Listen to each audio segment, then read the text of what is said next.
Olá, a Verônica hoje veio contar a história dos três porquinhos. Mas para isso, primeiro nós vamos fazer perna de índiozinho, ó, e ouvir com o coração. Vamos lá? Muito bem, Prão. E agora, minha gente, uma história eu vou contar. Uma história bem bonita, todo mundo vai gostar. Trelele, tralala, trelele, tralalala. Era uma vez três porquinhos: Pedro, Heitor e Cícero. Os três moravam na casa da mamãe. Todos três moravam com a mamãe. Só que Cícero era muito preguiçoso, só queria ficar deitado no sofá, sem fazer nada. Heitor só queria ficar deitado na rede, sem fazer nada.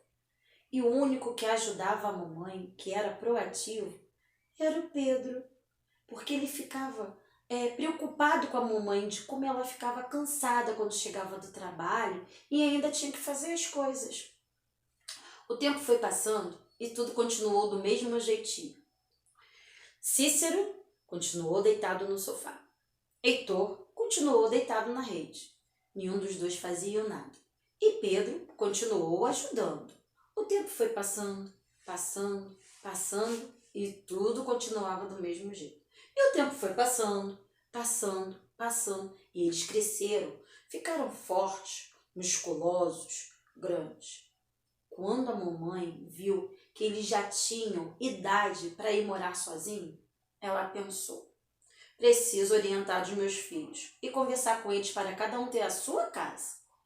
Reuniu os três, o Pedro, o Heitor e o Cícero, e falou: aqui tem uma mala que está cheia de mantimentos e com dinheiro para vocês construírem a casa de vocês.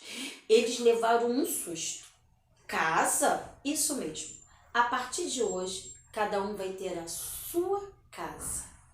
Então, a mamãe deu a mala para o Pedro, deu a mala para o Heitor e deu a mala para o Cícero. Cada um, com a sua mala, saiu pela floresta. Só que eles não foram morar longe um do outro, não. Foram morar bem pertinho um do outro. Cícero, como era muito, mas muito preguiçoso, fez uma casa de palha. Isso mesmo, gente. Fez uma casa de palha, porque ele só queria saber de dormir e de não fazer mais nada. Heitor, como era o menos preguiçoso e tinha medo do lobo mau e tinha medo de sentir frio, fez uma casa de madeira. Já o Pedro levou mais tempo para construir a sua casa, porque ele fez uma casa de cimento e tijolos. Então, demorou um pouquinho mais que os seus irmãos.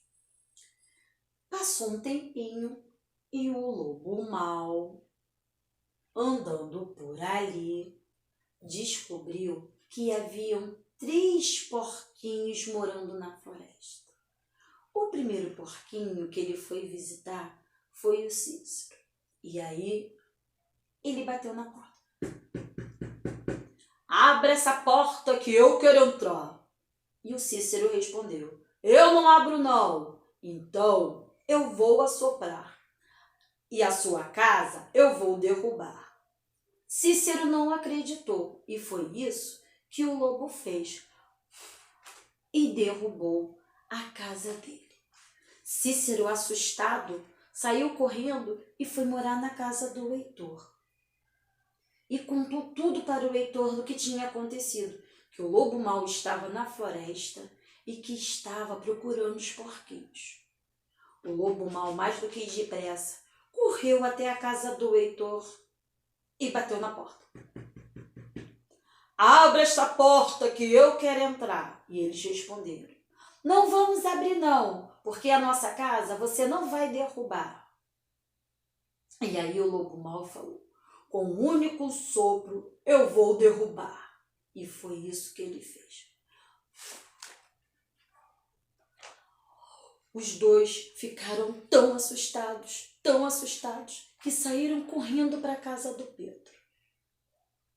O lobo mau ficou um pouco cansado, porque a casa de madeira era um pouquinho mais pesada do que a de palha. E aí ele foi andando mais devagar para a casa do Pedro. Chegando lá, bateu na porta. Abra essa porta que eu quero entrar. E os três na mesma hora responderam: aqui você não vai entrar não. E ele falou: com um único sopro eu vou derrubar. Ele assoprou, assoprou e não conseguiu. Ficou muito cansado. Nessa hora, Pedro teve uma ideia. Vou colocar na lareira uma panela de sopa, caso o lobo pense entrar pela chaminé. E foi isso que o Pedro fez. Colocou a panela de sopa na lareira e ficaram lá quietinhos. E o lobo, mais uma vez, tentou assoprar. Não conseguiu derrubar. E aí ele falou: não vou conseguir derrubar, mas pela chaminé vou entrar. Quando ele entrou pela chaminé, o que aconteceu? A lareira que estava acesa com a sopa queimou o bumbum do lobo. E ele saiu correndo e nunca mais apareceu. E o que aconteceu nessa história? Os três passaram a morar juntos e um ajudar o outro a ser proativo e a criar sinergia em sua família.